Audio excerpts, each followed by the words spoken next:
In November 1922, a boy walked through the desert mountains of Egypt and discovered some ancient steps carved into the rock. Subsequently, this find became one of the world's largest and most significant archaeological discoveries. This step was part of Tutankhamun's untouched tomb. Archaeologists found about 5,000 ancient objects, including jewelry, fabrics, painted vases, and funeral masks. You've probably seen one of them. It has become one of the most recognizable attributes of ancient Egypt. More than 100 years have passed since then, and now humanity has finally become close to another large-scale discovery, the tomb of Cleopatra. This queen was the last active ruler of the Ptolemaic Kingdom of Egypt, who sat on the throne from 51 to 30 BCE. There are many ancient records about Cleopatra, her reign, and her unusual personality, but until now, no one has discovered the secrets about her passing away in the burial place. So, one archaeologist, Dr. Kathleen Martinez, has been studying ancient records and temples around Alexandria for decades, and concluded that the tomb of the queen should be located under the ancient city of Taposiris Magna, founded in 280 BCE. It was a big city on the northern coast of Egypt, where tens of thousands of people were engaged in trade and industry, and it seems that Dr. Martinez's guesses turned out to be correct. She and a group of archaeologists have discovered a secret underground tunnel near Alexandria, with a length of about 0.8 miles. It was cut into the rock under Taposiris Magna's temple. During further excavations, they found many things that indicate Cleopatra's tomb lies in the tunnel's depths. It's also possible that she is buried there together with the Roman commander, Mark Antony. According to ancient records, Cleopatra and Mark Antony loved each other and together opposed the Roman Senate, which declared Antony a traitor. The fact that natural disasters have occurred on the territory of Taposiris Magna for thousands of years can complicate the excavations. Earthquakes and floods destroyed the city and possibly flooded its underground tunnels. But archaeologists hope the ancient tomb remains untouched, and that it hides many treasures and records about the royal life of ancient Egypt during the reign of the last dynasty. There's a chance that excavations will go underwater and in the mud. This will require much time and funding, but archaeologists are sure it's worth it. Anyway, it's too early to say that Cleopatra is really buried there, but scientists have found many things in the tunnel that confirm this, including clay pots, dozens of coins with the image of Cleopatra and Alexander the Great, as well as a bust with the image of the Egyptian queen. Cleopatra is still one of the most popular personalities in Egypt, on an equal footing with Ramesses III and Tutankhamun. She inspired many films, paintings, and books, but what made her so popular? She became famous for her inconsistency. She was a beautiful, intelligent ruler who pulled Egypt out of the crisis and made it a prosperous power. Medieval Arabic texts say she knew chemistry, mathematics, and philosophy, and may have written several scientific books. She knew several languages and had excellent diplomatic skills. At the same time, there are many legends that she was a femme fatale who drove many men crazy. However, there's no evidence that her beauty was incomparable.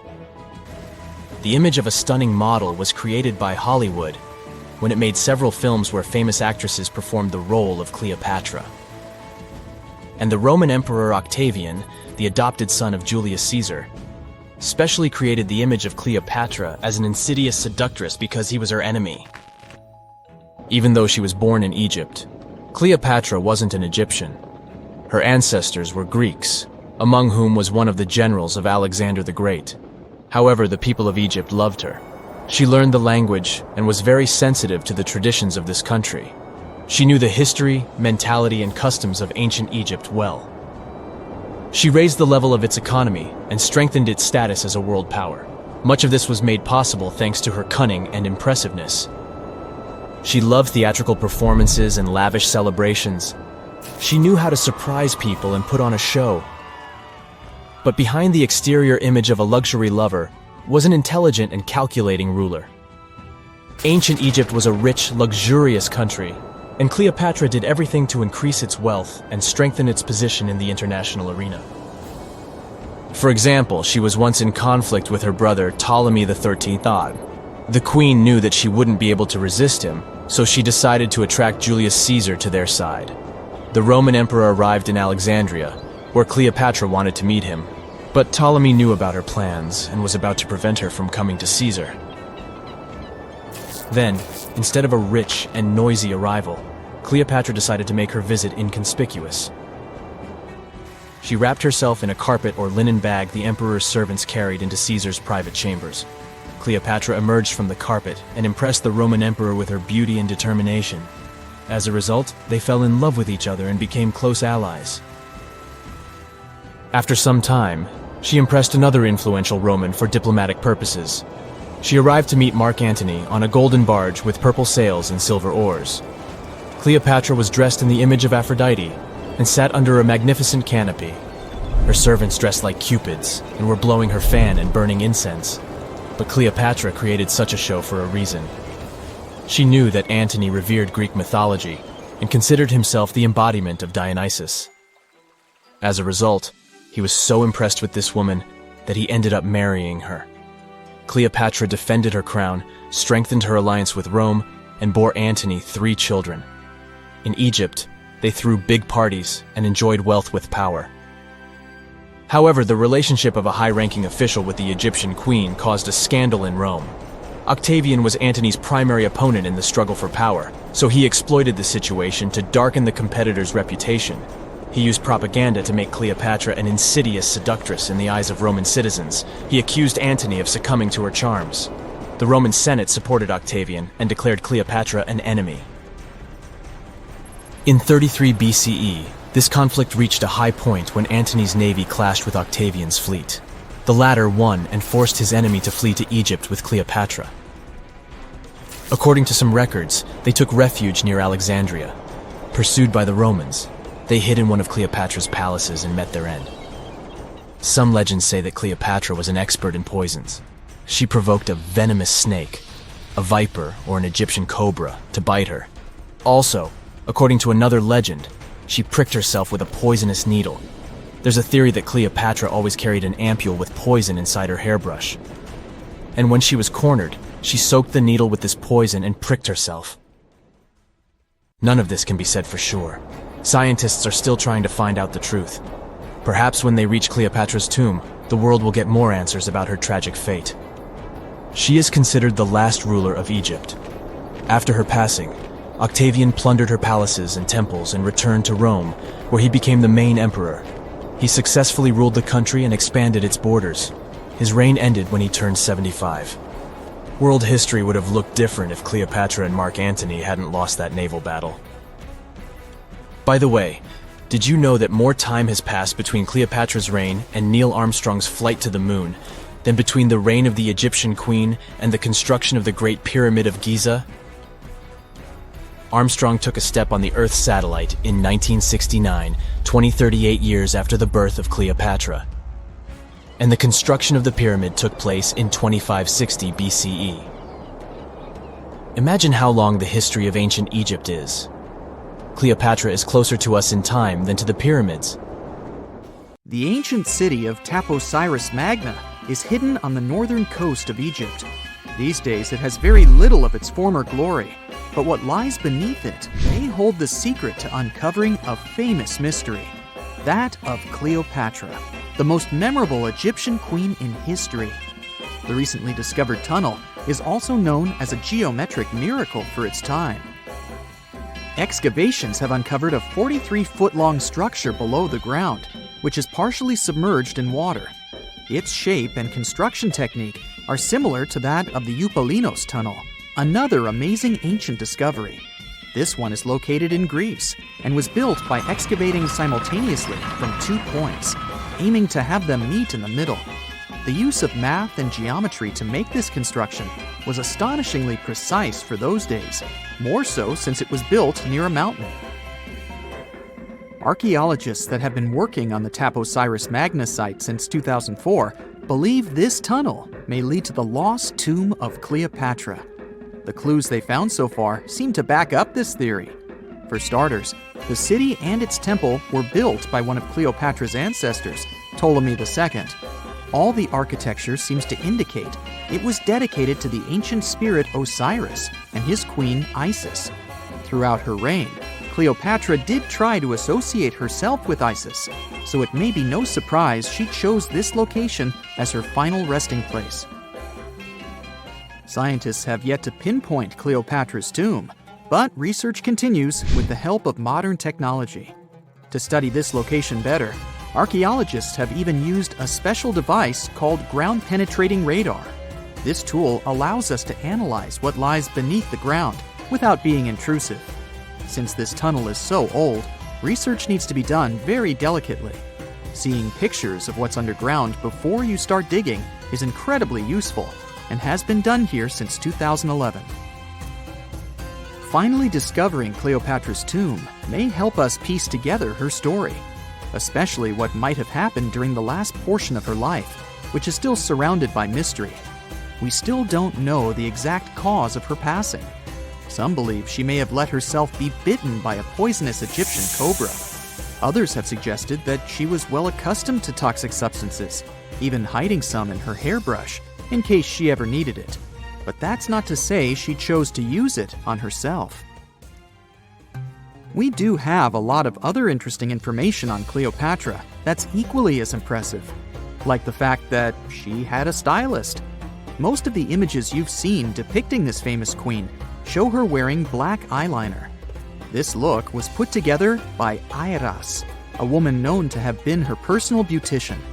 She traced the long line from her eyes to her temples, a makeup technique still used today to enhance the eyes.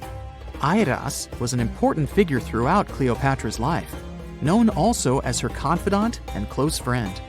There are even theories that suggest Iras was there by her side when she passed away. Despite her well-thought-out looks, Cleopatra wasn't as pretty as she's described. Or at least, that's what recent research has pointed out. Sure, if we look at movies and modern imagery, she's depicted as this incredibly beautiful woman with symmetrical and delicate features. However, if we look at coins showcasing her image from back in the day, her looks are rather average. Her image on the coins might have been adjusted, too, to make the queen look stronger in the eyes of her people. So there is no trusted source available to confirm her image, but her description in most pieces of ancient literature speaks of her other qualities, like her voice and personality, not of her beauty. Cleopatra might have been the most famous Egyptian queen to this day, but she wasn't the first choice. She did have an older sister, Berenice, that was initially supposed to take the throne. Berenice passed away before she could do that, so Cleopatra took on the role and began investing in her education. She traveled throughout the country quite frequently, so she could become accustomed to her people and their needs. She was only 18 when the responsibilities were passed down to her, and immediately gained popularity because of her intelligence and education. Her taste in literature was quite good too. She was known to be a fan of Homer, the famed Greek philosopher and poet. Cleopatra loved to write as much as she loved to read. There are even claims that she wrote a book on medicine and cosmetics, but we have no evidence to this day that such work ever existed. Part of being a great leader back then meant you had to speak multiple languages. Cleopatra clearly understood that, and that's why she's rumored to have known many languages to varying degrees. Some archaeologists suggested she spoke Greek, Egyptian, and Ethiopian, as well as many Arabic dialects. She might have even spoken Latin, but there's little evidence to support this claim. She might not have had angelic looks, but Cleopatra was really careful with the way she looked, even with her diet. She was known to have enjoyed simple meals, including a variety of fish. Since she lived close to the Mediterranean Sea, it's really no surprise. As a treat, she liked to eat stuffed pigeons, which she also served to her guests. Other dishes on the menu included vegetables and fava bean soup. Fruits and nuts weren't missing from her diet either, and she was also a big fan of honey. Recently, a team of experts has even tried to recreate her famous perfume. Think of it like the ancient equivalent of Chanel No. 5. Cleopatra was known to be a fan of luxurious scents, which she believed could even influence how people treated her when they met. The basis of this scent is myrrh, a resin gathered from a local tree. Other ingredients added to the mixture were also found back in the day, like cardamom, olive oil, and cinnamon. The results may not be quite as delicate as the perfumes we know and use today. Its consistency was way thicker, and the scent lasted way longer. When she was at the height of her power, Cleopatra might have been the richest person in the world. Back in the day, she ruled over a territory that stretched across the Mediterranean, from modern-day Libya in the west through Egypt to Syria in the east. This is the largest territory ever ruled over by a woman. In today's currency, her worth might have been somewhere around $95 billion. The calendars we use today may have been introduced by Cleopatra herself. She presented the idea of leap years and leap days to Caesar, the Roman emperor she was known to have been close with. Taking her advice, Caesar made these adjustments part of the official Roman calendar. The ancient Egyptians already knew the year was longer than precisely 365 days. They discovered this by studying the brightest star in the sky, called Sirius, and concluded that a year is actually 365 1/4 days long. It was Elizabeth Taylor that famously introduced Cleopatra to pop culture when she played her in the 1963 film bearing the same name. Up until that point, it was the most expensive film ever made. It was originally supposed to cost somewhere around $2 million, but ended up costing a mind-boggling $44 million. That's mostly because of script and production issues. To make this iconic movie, producers created 79 sets from scratch, as well as over 26,000 costumes for the cast. Elizabeth Taylor's Cleopatra costumes alone cost somewhere around $200,000. Thankfully for the producers, the movie made headlines and was well received by critics, making it a box office success. A lot of people associate Cleopatra with another famous Egyptian ruler, King Tutankhamun, nicknamed King Tut. Surprisingly, apart from both of them being Egyptian pharaohs, they have nothing else in common. For starters, King Tut lived around 1,300 years before Cleopatra did, and there is also no connection regarding their ancestry. Cleopatra had Macedonian Greek roots, while King Tut was a native Egyptian. The Earth has 3 main layers: 2 parts of the core, the dense, hot inner core, and the molten outer core. Then comes the mantle. And then follows the thin crust, the surface that supports life as we know it.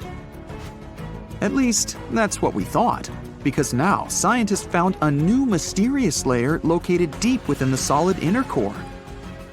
Earth's inner core is approximately 2/3 the size of the Moon, and made of nickel and solid iron.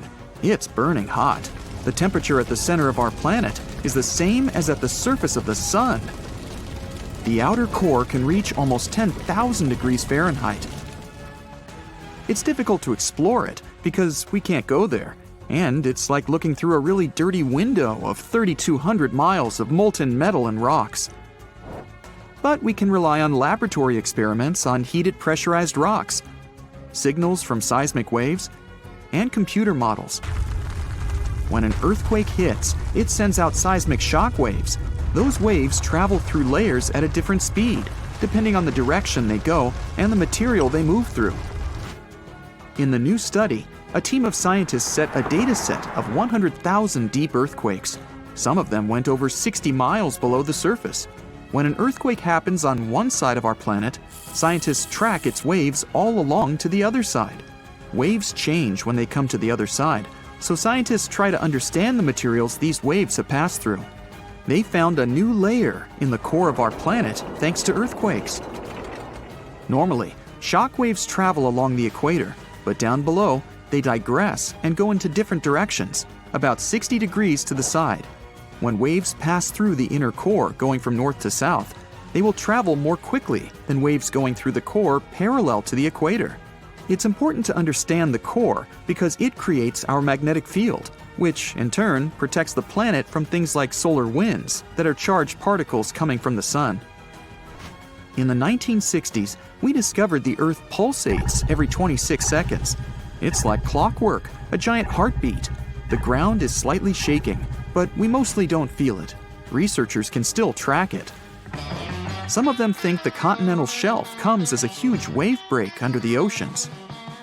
For example, the highest part of the North American continent falls off into a deep abyssal plain. One theory says waves hit this spot, producing regular pulses. It's like having all kinds of drums. You hit them with your hands and accidentally slam that one spot that produces the right harmonic bang to rattle our entire planet. If this theory is true, we're lucky there are no more spots like this that can shake the Earth. Other scientists believe the pulsation happens because there's a volcano near the critical spot, the island of Sao Tome in the Bight of Boni. You're walking, running, and jumping, but when you stop, it always feels like you're standing still. In reality, you're moving even when you're perfectly still because our planet is always on the move. Depending on where you're at, you could be spinning through the universe at more than 1,000 miles per hour. If you're on the equator, you'll move the fastest. Let's say you have a basketball spinning on your finger. Check the ball's equator. A random point on it has farther to go in just one spin than any point near your finger. That means the point on the equator is moving more quickly. The Earth is a planet that recycles all the time. The ground we're walking on is recycled. Our planet's rock cycle turns rocks of one type into another. That's a cycle that goes on and on. The depths of our planet are filled with magma. As magma is going out onto the surface, it hardens into rock. Tectonic processes like volcanic activity, earthquakes, mountain building, and all of the other processes that shape the surface of our planet bring that rock to the Earth's surface. When the rock is on the surface, erosion shapes it and shaves its bits off. Those small particles then get deposited. All the pressure coming from above compacts the particles into sedimentary rocks, like, for example, sandstone. Sedimentary rocks can also end up deeper and deeper under the Earth's surface. Since there's a lot of heat and pressure, they get cooked into metamorphic rocks. They can go back to the surface once again, or even end up being re-eroded.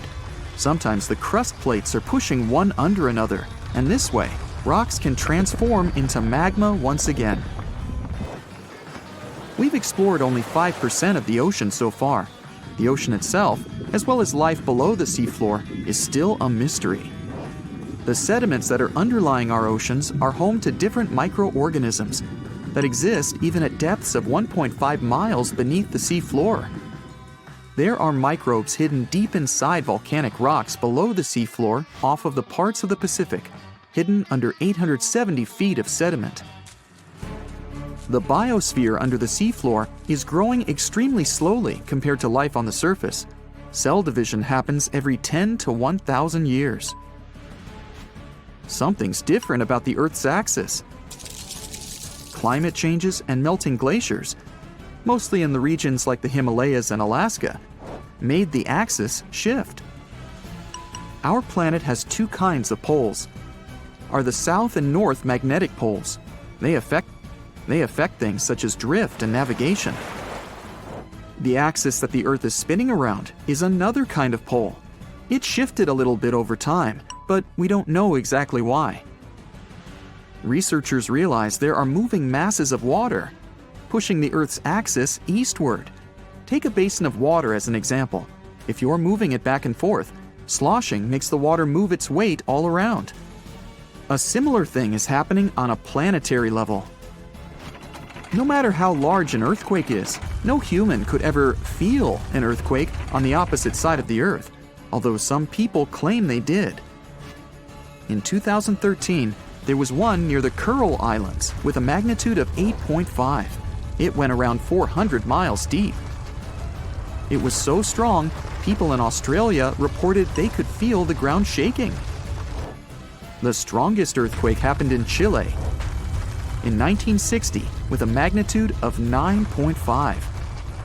The rupture zone stretched from 311 miles to almost 620 miles along the country's coast. Earthquakes with a magnitude of 10 or higher can't happen. The magnitude depends on the length of the fault where it occurs. The longer the fault, the bigger the earthquake. A fault is a break in a part of the planet's crust. It has rocks on both sides, and they move past each other. We haven't found a fault long enough to generate earthquakes with a magnitude of 10 or more. If it happened, it would extend around most of our planet. An earthquake with a magnitude of 12 would require a fault larger than our planet.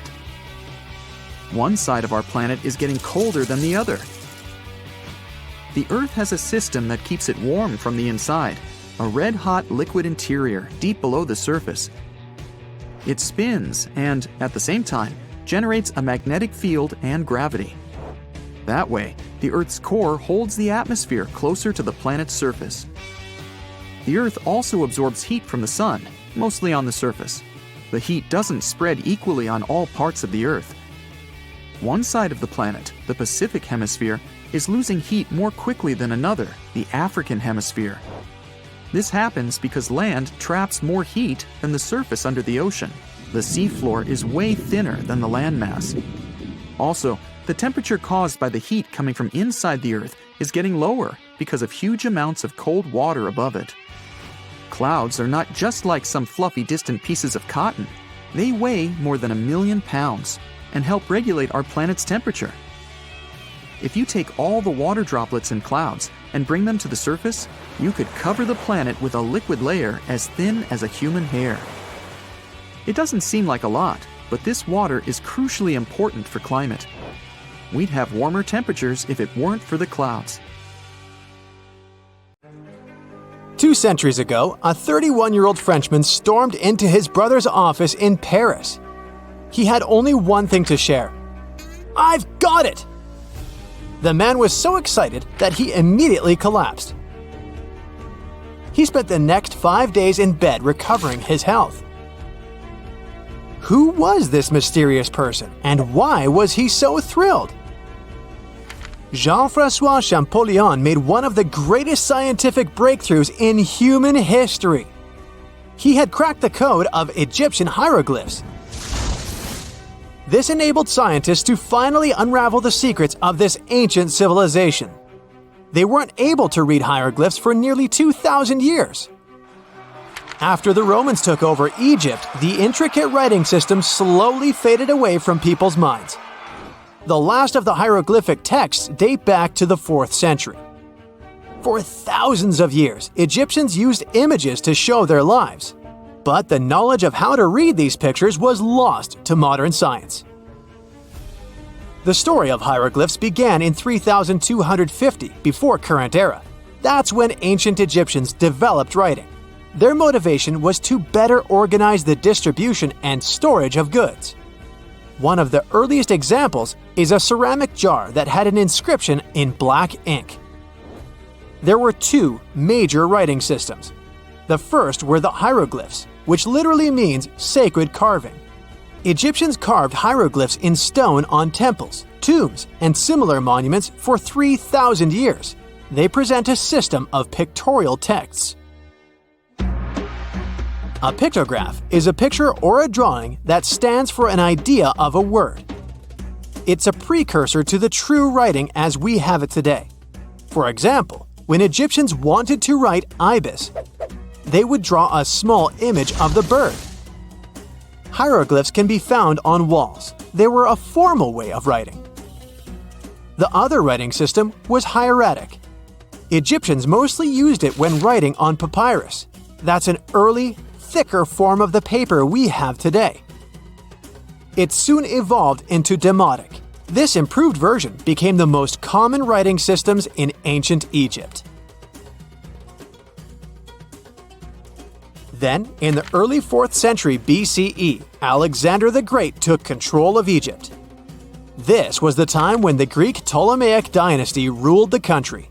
You've probably heard of the last ruler of this dynasty, Cleopatra. During her time, Egyptian Demotic and Greek were used side by side. The two started mixing, and by the year 100, a new language emerged: Coptic. It slowly replaced the ancient writing system.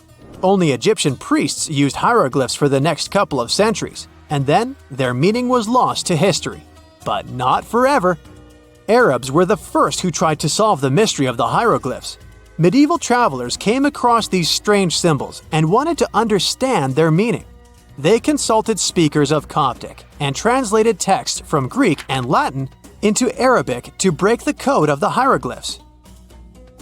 During the Renaissance, Europeans also became fascinated with the legacy of ancient Egypt. Scholars from the Old Continent believed that hieroglyphs were a group of symbols as opposed to a written language. This was all about to change in 1799. A year earlier, Napoleon, the famous French ruler, arrived in Egypt. His subordinates constructed a fort that dated back to the 15th century. Rashid, or Rosetta, was a port town in the northeast of Egypt, near Alexandria. One section of the old fortification wall contained an interesting slab inside. The stone tablet was made of a granite-like rock. It was just 40 inches high and 30 inches wide. It contained 3 distinctive sections of text carved into it. The letters were in 3 scripts and 2 languages: hieroglyphs, Demotic, and Greek. It was a fragment of a larger ancient stela. These are upright stone slabs that are used to dedicate to a person or an event, but the one from Rosetta was damaged. 2/3 of the hieroglyphic text on the top was missing. The bottom Greek text lacked a cornerstone. The only fully preserved section was the writing in Demotic in the middle of the slab. It eventually ended up in the British Museum. The scientific community was intrigued, and the race was on to decipher it. Prints and casts of the slab went out all over Europe. Scholars already knew ancient Greek, so in theory, this shouldn't have been so hard. The first people who saw the Rosetta Stone thought the process would take 2 weeks. In the end, it took 2 decades. The main issue was the fact that hieroglyphs and spoken ancient Egyptian didn't have a connection anymore. Scientists didn't know what sounds the letters on the slab corresponded to. Imagine if English disappeared 1,000 years in the future. Then someone finds a tablet with the word dog. At first, they wouldn't know how to read the word or the individual letters. Even if they figured out how to pronounce the word, they wouldn't know its meaning. This is what linguists were dealing with in the case of the Rosetta Stone. The careful study of the artifact produced another find. The texts weren't direct translations of each other. They both described the same event, but in different words. It was like you saw a movie with 2 friends, and then all 3 of you wrote different reviews about it. The original text was probably in Greek, but the translators added extra words to make it sound more Egyptian. An English physician and physicist, Thomas Young, made the first great breakthrough. He knew that the name Ptolemy appeared several times in the text based on the Greek translation. This wasn't an Egyptian name, so it was impossible to represent it with a single image. The only way to spell out this Greek name was to use symbols that sound like it when produced. This is called transliteration, and we have it today as well. This is how foreign-sounding words are written down in Chinese or some Slavic languages. Young focused on sets of hieroglyphs in oval frames. These are called cartouches. He experimented a bit but finally discovered that one of them read, Ptolemy the Great. The individual hieroglyphs that made up this name corresponded to sounds needed to produce it. This is where our mysterious man from the beginning of the video enters the picture. Champollion picked up where Young left off. He knew Coptic, so the Frenchman was able to determine what many other hieroglyphs sounded like. The eureka moment was close. It came while he was studying a cartouche from a site dedicated to Ramses II. It had 4 symbols. The last 2 were the same.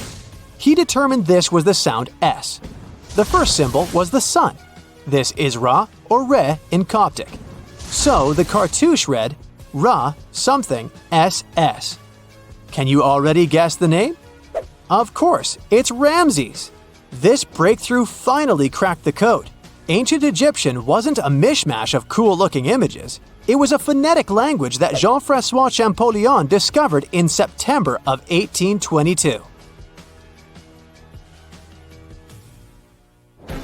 The stone slab is today known as the Decree of Memphis. The Egyptian Council issued it in this city in the year 196 before current era. In it, they expressed their loyalty to the pharaoh. They erected identical stelae in temples all across Egypt. The Rosetta Stone was just one copy of them, but its content is less important than the fact that Champollion's translation gave these ancient peoples their voice again. During the 1800s, European scholars didn't think that the Egyptian civilization was much older than classical Greek or Roman. Now that scientists could read hieroglyphs, a whole new chapter of human history opened. One of the most famous finds in the history of archaeology happened in 1922. That's when the British archaeologist Howard Carter discovered the tomb of Pharaoh Tutankhamun in Egypt's Valley of the Kings. The whole world admired King Tut's golden mask. But without Champollion's pioneering work, it would be impossible to know who its owner was. The young pharaoh's cartouche is phonetic. For instance, you pronounce the pictograph of a chick as the vowel U. The symbol for the key of life is an ankh, and there is a shepherd's crook in the end. It symbolizes the word ruler. It's 1898, and you're taking part in excavations in Saqqara. This place, not far away from Cairo, is full of ancient tombs and pyramids. You're in your Indiana Jones mood and hope to find something really phenomenal to become famous. Gold, manuscripts, treasure maps, mummies of famous pharaohs. Wait, a wooden bird? You're really disappointed as it looks like a regular toy. An old one, but still. Little do you know that years later, someone would propose that your bird was actually an ancient monoplane. So the artifact, nicknamed the Saqqara bird, is made of a sycamore tree. The birdie has a wingspan of just 7 inches and weighs around 40 grams. A perfect original souvenir from Egypt, I would say. It's over 2,000 years old and looks pretty plain, without any carvings of feathers or other intricate ornaments. It has a beak and eyes though, which makes our find look like a hawk, the emblem of the deity Horus. Its tail is rather unusual as it's squared, looks weirdly upright, and it seems like the sunken part of it was the place for a now missing piece. Humans love solving a good mystery, so there have been several attempts to explain the use of the birdie. First, quite simply, is that it was a ceremonial object. The second idea is that it was a toy for a child from some well-off family. It could have been some sort of boomerang, which was a popular concept in ancient Egypt. Then there was a theory that the bird had been used as a weather vane. But this one has been debunked as the figure doesn't have any holes or markings, except for the one made at the museum in Cairo to fix the exhibit on a stick. So there was no way to hang it in the past. Almost a century after the bird was found, Egyptologist Dr. Khalil Masiha proposed a new theory that it could have been a model of a monoplane. He believed the bird was missing a horizontal tailplane. Otherwise, it had its wings set at a right angle, similar to that of modern planes. It could have worked to generate the aerodynamic lift necessary for flights. Dr. Masiha also claimed that it was common at that time to place miniature models of technological inventions in tombs. So, did the ancient Egyptians really invent the plane in 200 BCE? That would make the Wright brothers, who are considered the inventors of aviation, really upset. They made one of their first flights only in 1903. There's just one way to know for sure, and that is to test the model. But you know, the ancient museum in Cairo would unlikely let one of their cherished exhibits fly around like a toy. That's why glider designer Martin Gregory built a similar model, this time of balsa wood, and concluded that even with the missing tailplane, the plane wasn't much of a flyer. Case solved? Not really. This didn't sound convincing enough to the History Channel, so they invited an aerodynamics expert to build another replica of the bird. He tested it in weather conditions similar to those in Egypt and was impressed with the little plane's abilities. So, if they did invent the prototype of a plane back in the times of pharaohs, it would be a good example of an oopart. That's an out-of-place artifact, an object that's way ahead of its time in terms of technology or history. And the Saqqara bird isn't the only example of such a revolutionary concept. In 1901, a group of divers retrieved the Antikythera mechanism from an underwater shipwreck near the Greek island of Antikythera. It's been dubbed the world's first analog computer, and it's currently dated around 100 BCE.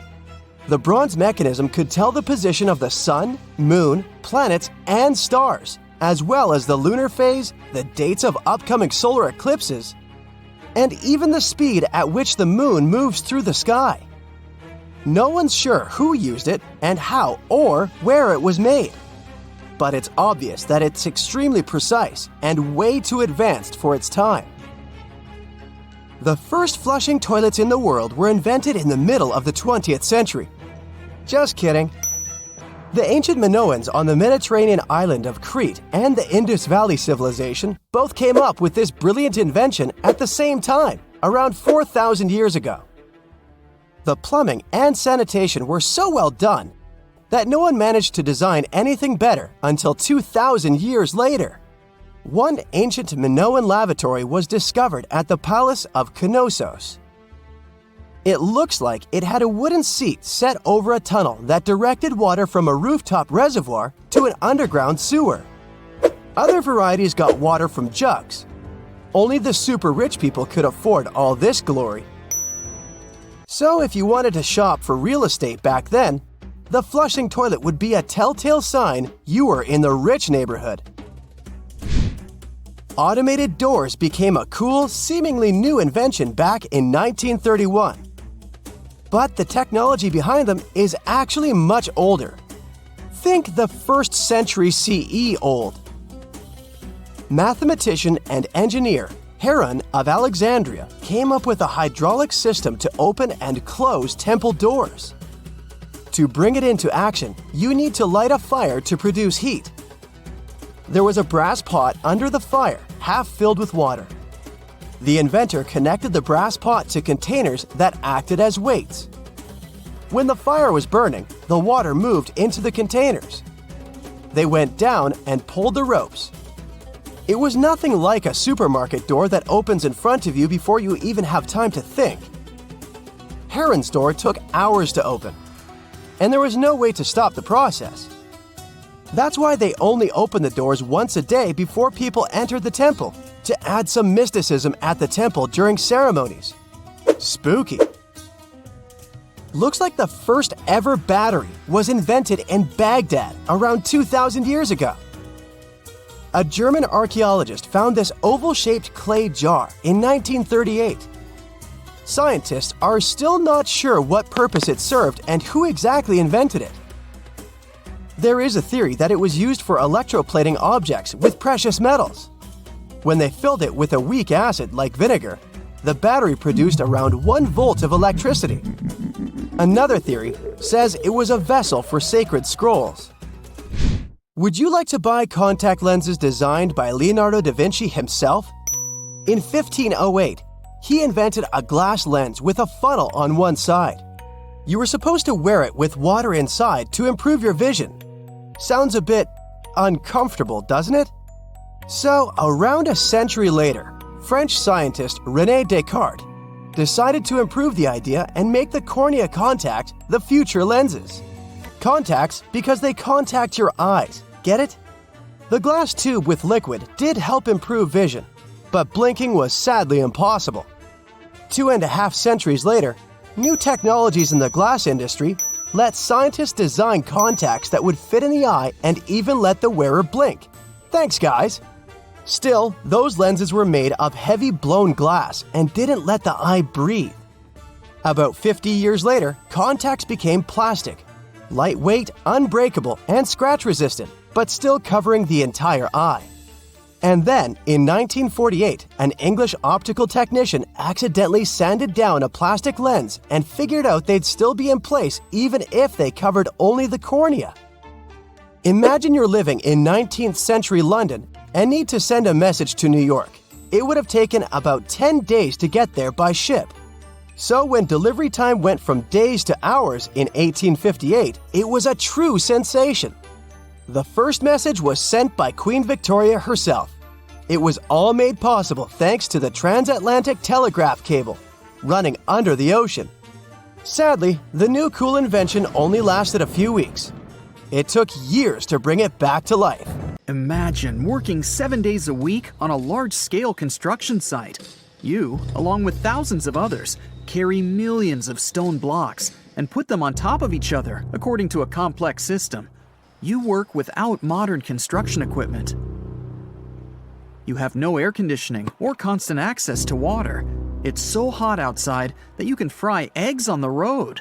You've been building the pyramid for decades, and now, when it's finally done, you enjoy the result of the colossal work of thousands of people. You're looking at a giant cultural monument of global value that will freeze in time and amaze people for tens of thousands of years. A few thousand years have passed. People in the 21st century see the pyramids and are like, "Wow, I can't believe humans have built this." Yeah, the people who built the pyramids wouldn't have appreciated such a theory. But actually, there are reasons to believe that people built it using some fantastic technology. From the outside, it seems the Great Pyramids are just big triangles of stone. People just put some heavy blocks on top of each other, and that's it. In fact, the design seems too perfect to be true. The pyramid consists of more than 2 million blocks. They lay so close to each other and are so even that you couldn't squeeze even a thin sheet of paper between them. Scientists still can't figure out the exact technology for building the Egyptian pyramids. One of the biggest and most famous is the Great Pyramid of Giza. This huge construction, well known all over the world, has one big secret. There should be a capstone on top of the pyramid. It's a triangular-shaped stone block, a small pyramid on top of a huge one. It's also called a pyramidion. The builders of ancient Egypt made it out of granite and limestone and covered it with gold. No records or old drawings prove that there was a pyramidion at the top of the Great Pyramid of Giza. But there's another ancient Egyptian structure with such a triangle, the Red Pyramid. It was built before the Great One, and its capstone has survived to this day. Archaeologists have found and reconstructed it. But where could the capstone of the Great Pyramid be? It's a mystery that still has no answer. Some are sure that some thieves have stolen it from the top. Maybe they just climbed up and pushed the pyramidion down. It makes perfect sense. The capstone was probably the most valuable element of the pyramid. Many scientists and archaeologists still don't know its exact purpose. Some believe that this peak covered with gold glorified the pharaohs. The capstone reflected moonlight at night and illuminated the entire space around it. During the day, the capstone reflected sunlight with its shiny surface. You could have noticed it from afar. The top of the pyramid was a kind of guiding star for lost travelers. All other stone blocks of the pyramid consist of limestone. People polished them to make them look shiny. In the past, they were even glowing and reflected light. You could see glowing pyramids from space, although they looked like tiny lights. Over thousands of years, winds, sandstorms, and rains have changed the pyramid's appearance. If people had taken care of them all this time, they would have looked like something out of science fiction movies, or the pyramids from Las Vegas. But unfortunately, we will never see their original appearance. Some archaeologists and scientists believe that the capstone could absorb the sun's energy and distribute it evenly throughout the pyramid. No one knows precisely why the Egyptians needed this technology. There's a theory the pyramids are ancient energy systems. The pharaohs applied this energy to use some unique technologies that were more advanced than all the achievements of the 21st century. And the triangular shape of the pyramids was ideal for boosting this electromagnetic energy. In theory, solar radiation, or electromagnetic forces, accumulated at the top of the pyramid, filled the inner rooms, and then went down the walls to the base. Any surface distortion could prevent the flow from spreading, so they had to create a perfectly smooth surface. That's why they installed the blocks so that nobody could squeeze a needle or razor blade between them. Many people believe in this theory because they built the pyramids from limestone. This material can hold energy inside itself. In the inner part, they created granite deposits to cause air ionization, that is, to create an electric charge. They also dug channels under the pyramid for water to transmit electricity. And at the top, they put a gold capstone, the best conductor of electricity. So, this is how you get a great power generator. Different cultures used similar technologies to create electricity all over the world. But these are all theories. If it had been working, humanity would have used these technologies today. There are mentions of the metal industry, chemistry, engineering, physics, mathematics, and astronomy in some ancient records. Most scientists don't believe in all these things. We know the detailed stages of the technology's development in different cultures. In the 21st century, scientists, historians, and anthropologists can track the evolution of all modern devices. If people had created some technological inventions in ancient times, the history of the world would have looked different. Perhaps all the achievements of antiquity could have been wiped off the face of the earth by global cataclysms, and it can happen to us. Just imagine how people would dig up a laptop in 5,000 years. Perhaps they wouldn't understand what kind of device it is. Another Egyptian wonder surrounded by mystery is the statue of the Sphinx. The Egyptians carved it out of a single massive piece of limestone about 4.5 thousand years ago. But scientists still don't know the exact date of its construction or who built it. People painted the Sphinx in different colors, so it looked much brighter and more vivid in the distant past. It was shining just like the Great Pyramids. Anyway, time hasn't only changed its appearance, but its name too. Initially, the Egyptians called it Horemheb. The Greeks renamed it the Sphinx about a few hundred years after it had been built. The Sphinx emphasized the greatness of the rulers of Egypt. It also performed a symbolic function of a watchdog guarding the tomb of the pharaoh and the paths leading to it. This version sounds realistic, since archaeologists have discovered many secret entrances at the foot of the Sphinx. Perhaps these rooms and intricate tunnels lead to underground halls with treasures. And treasures don't always mean gold and jewelry. According to legends and theories, the Sphinx guards the Hall of Records, the storage of all humankind's knowledge. The information about the ancient mythical state of Atlantis could be there. You can find many detailed maps of the internal dungeons of the Sphinx on the internet. They show structures 12 stories deep under the statue. It looks like a small city filled with gold, scrolls of knowledge, and various ancient artifacts. But don't believe all these maps. These are just theories. Several thousand years have passed, but people have very little information about it. Archaeologists know that there are still many strange and exciting things about the Sphinx that are still undiscovered. Some locals are afraid to research because they believe they can awaken something terrible from the underground depths. Therefore, it's mostly scientists from other countries who conduct the excavations. In 1998, scientists discovered strange tunnels leading to empty rooms under the Sphinx. They realized that some people tried to get there through tunnels in the past, and maybe those people took all the treasures that were there. One of the legends says that some powerful artifact lays beneath the Sphinx. Its technology can change the whole world, but the locals are hiding it because it can damage the planet.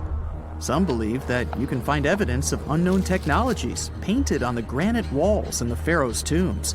But most likely, these paintings and signs tell us the myths and legends of ancient Egypt.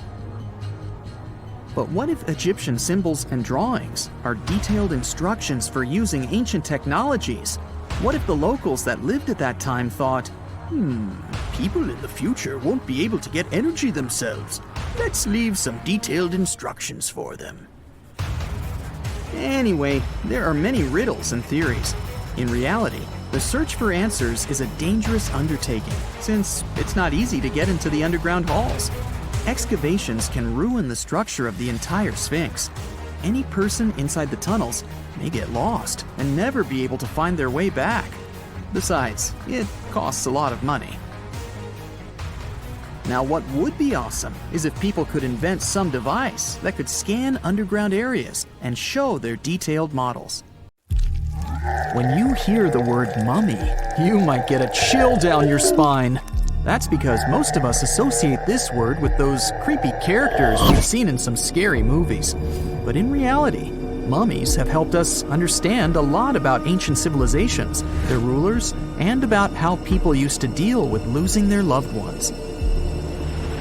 The people most famous worldwide for their mummies are the ancient Egyptians. They believed that some sort of existence after passing away was possible, if certain conditions were met. That's why they insisted on preserving the human body through the process of mummification and placing the mummy in a furnished tomb, kind of like giving it a fully functioning apartment of its own. Why did they believe in this? Well, because they were deeply connected to their natural environment for the most part. They saw the natural cycles around them, like how the sun rose every day, followed by the moon, or how new life was always sprouting from plants, even after they had wilted away. They also believed that the powerful spirit Osiris, who represented the cycle of passing away and resurrection, played a role in this process.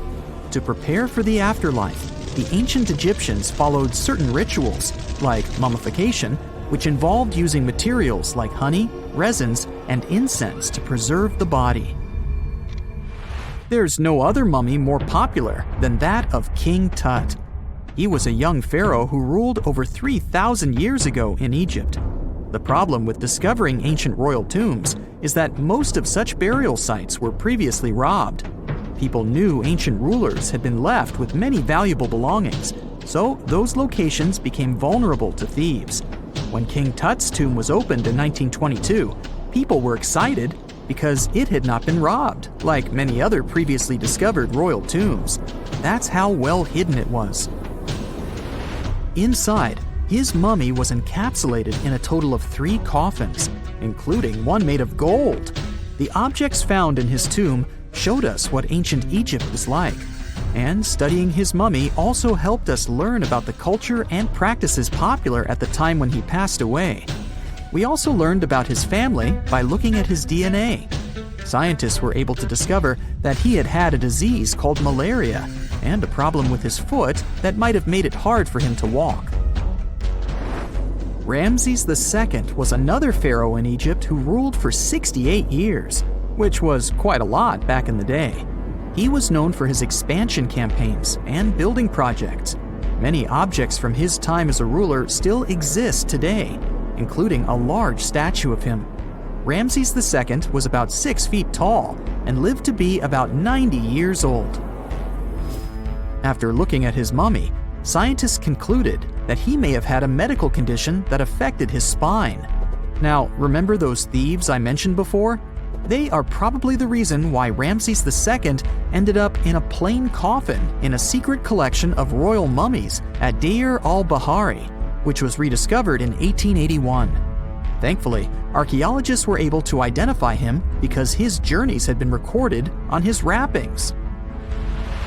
The process was really tedious too. In fact, in ancient Egypt, the mummification process could take a staggering 70 days to complete. A special person would say a very specific speech while delicately handling the body and drying it out using a type of salt called natron. They also used linen and resin to make the body look more lifelike and to wrap it in cloth. The tomb was equally as important for ancient Egyptians. The walls of King Tut's tomb, for example, were adorned with intricate artwork that depicted his journey to the afterlife, from his burial procession to his passage through the underworld. The ancient Egyptians believed that everyone made this journey after passing away, and they filled their tombs with items and paintings to help the person in their spiritual travels. Additionally, the walls of the tomb were decorated with spells from a special book, which contained a collection of poems that the Egyptians believed would help people reach the afterlife. And speaking of how important this journey was, people also placed food in these ancient tombs. In King Tut's tomb, archaeologists discovered 36 jars of vintage beverages and 8 baskets of fruit, which were believed to be left there to help him in his journey to the afterlife. The Egyptians believed that traveling to the afterlife took a really long time, so they left a lot of supplies, such as food and water, to sustain their loved ones. Pharaohs also generally had numerous luxurious garments and beautiful jewelry in their tombs to ensure that they would have a fashionable journey. These items included various types of linen clothing, such as tunics, scarves, gloves, and headdresses, as well as a lot of gold jewelry with precious stones, like bracelets, buckles, pendants, necklaces, rings, and even precious depictions of insects for protection. Some were also deposited with fans made from ivory and ostrich feathers to keep them cool in the afterlife. Some ancient rulers were even placed in their forever apartments along with boats. For example, Pharaoh Khufu built the Great Pyramid at Giza as his tomb, and a large ship was found inside. King Tut, however, was buried with multiple boat paddles, but no actual boat. Instead, he had 3 chariots and numerous walking sticks made of precious materials, perhaps indicating he'd rather travel to the beyond by land, not by water. Amongst the most interesting objects found near ancient mummies are bottles of oils and perfumes. If rulers were supposed to be fashionable, why not smell nice too, right? Also, some of them had some ancient kinds of board games, most of them made out of precious materials like gold or ivory. One of those games was called Senet. It was very popular amongst the ancient Egyptians and very similar to modern-day chess. The ancient Egyptians may have the most famous mummies out there, but they weren't the first to invent the procedure. In fact, it all started in South America with an ancient civilization named the Chinchorro. As far as we know today, these people were the first to mummify their loved ones that had passed away. They did it somewhere around 2,000 years before the Egyptians started their own rituals.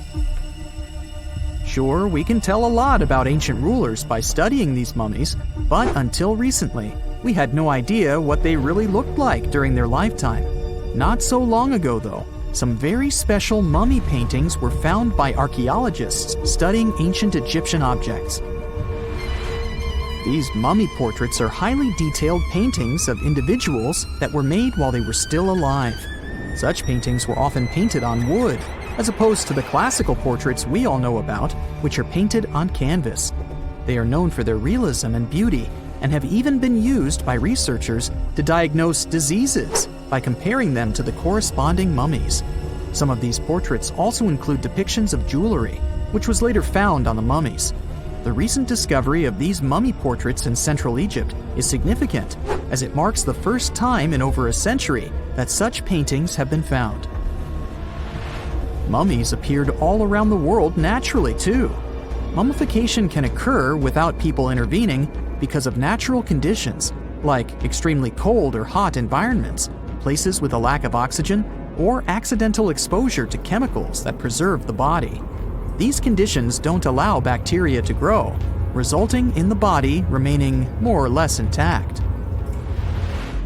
Famous Otzi was one of these mummies. We know today he was a man who lived around 5,000 years ago in Europe. But upon his discovery in the Alps in 1991, Austrian authorities initially believed that he was a modern mountaineer because of how well preserved the body was. However, after the Iceman was removed from the glacier, It was determined that he was actually from the Copper Age. The year is 1923. Two teenagers sneak out of their homes in the middle of the night in Florida City. Rumor had it that an old man was building a rock castle by himself. But every time someone tried to see what the old man was doing, he would stop working. The curious teens managed to sneak into Ed's backyard and saw something they could later describe as magic. They recalled seeing rocks moving around like helium balloons. The old man was moving up to 30 tons of stone by himself to build his castle. Even if he didn't allow anyone to see him working, he would proudly talk about it around the town. But whenever people asked how he was building a stone castle all on his own, he simply answered, "I cracked the secret of the pyramids." This story begins in Latvia, Edward Leedskalnin's home country. Edward was born in a small village on January 12, 1887. He was born in a family of stonemasons, which is probably where he learned ancient techniques of building. However, he grew up as a sickly boy, which meant he could never carry much weight or undergo heavy physical activity. At the age of 26, an unfortunate turn of events determined Ed's fate. The love of his life broke off their engagement, and heartbroken Ed decided to move to the United States. He lived in a couple of American states before finally moving to Florida, where his life's adventure started. Ed spent years searching for the right spot of land to build his dream house. He always rejected good farmland. When people wondered why, he only smiled. Finally, when he bought land of his own, it was deemed terrible by his close friends. The soil was bedrock. He could neither plow nor farm it, but it seemed perfect for what he was seeking to build. Ed's close friends would often describe him as eccentric. When asked why he wanted to build a house, he would only say, "It's for my sweet 16.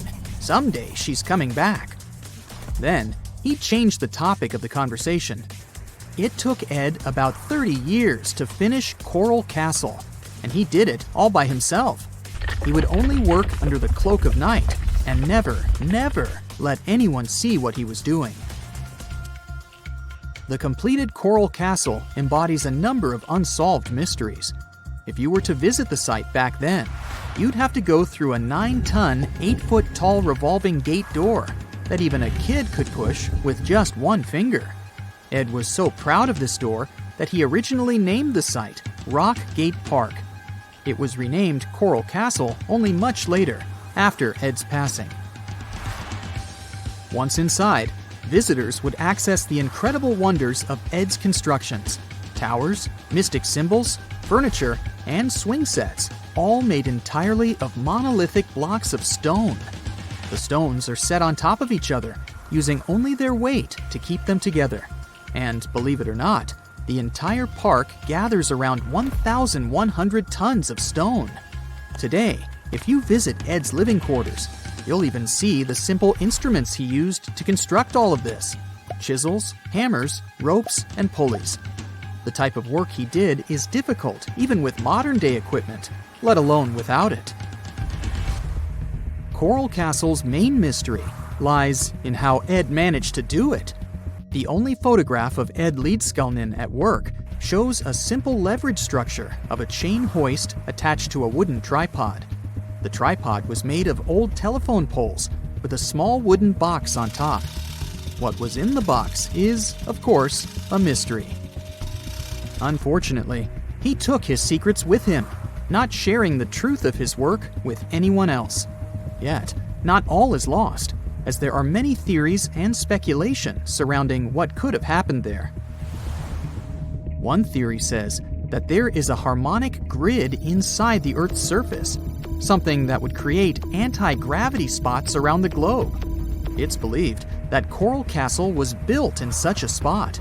This could explain why it took Ed so long to find land that pleased him. Maybe what he was looking for was a place that allowed him to experiment with anti-gravity forces.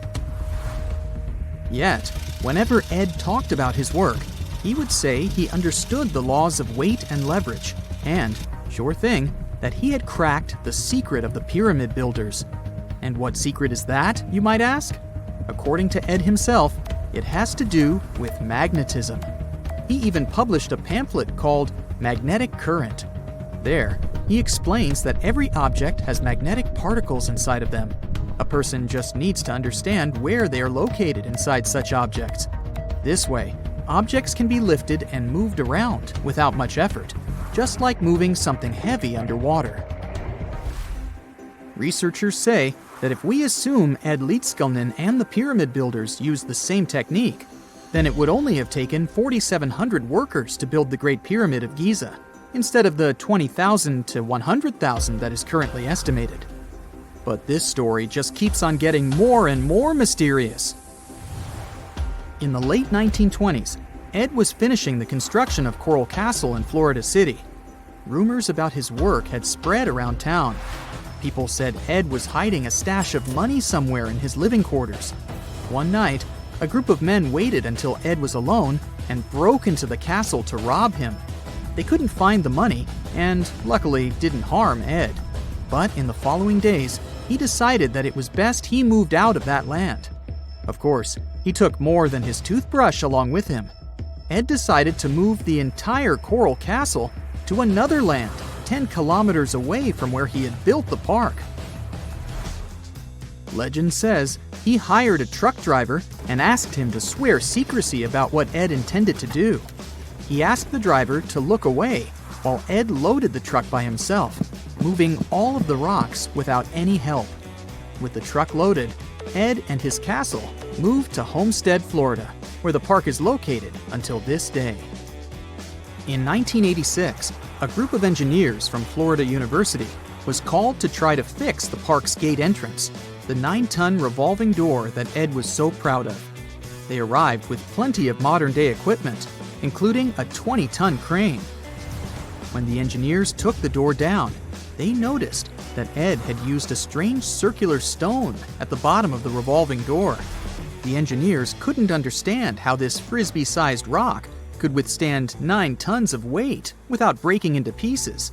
They sent the rock to the geology department at the University of Florida, but the geologists simply returned the rock, saying they couldn't find a match of this rock in their databases. They couldn't determine its origin. The engineers put the 9-ton gate back into place, trying to use other techniques. At first, it didn't work without the base rock Ed had originally used. So, they had to cut the gate rock to make it work as a revolving door once again, proving that modern-day technology couldn't replicate what Ed had done single-handedly. Fast forward to 2011, and another man claimed to have cracked the code of the pyramid builders and Ed Leedskalnin himself. Wally Wallington, a retired construction worker from Lapeer County, Michigan, has managed to build using similar techniques to those used by Ed. Wallington is known for having built his personal Stonehenge in Michigan. He is said to have used simple machines, such as levers and counterweights, moving around multi-thousand-pound concrete blocks. Unlike Ed, Wallington has shared his techniques with the public. Multiple videos are showing the clever engineering he built from very simple materials. It sure is impressive. The man has moved his entire barn into another property just with the help of simple tools. However, there is no way to prove that these were the same techniques used to build Coral Castle. To this day, the secrets of Coral Castle haven't been unraveled. But hey, we can always keep trying to solve it.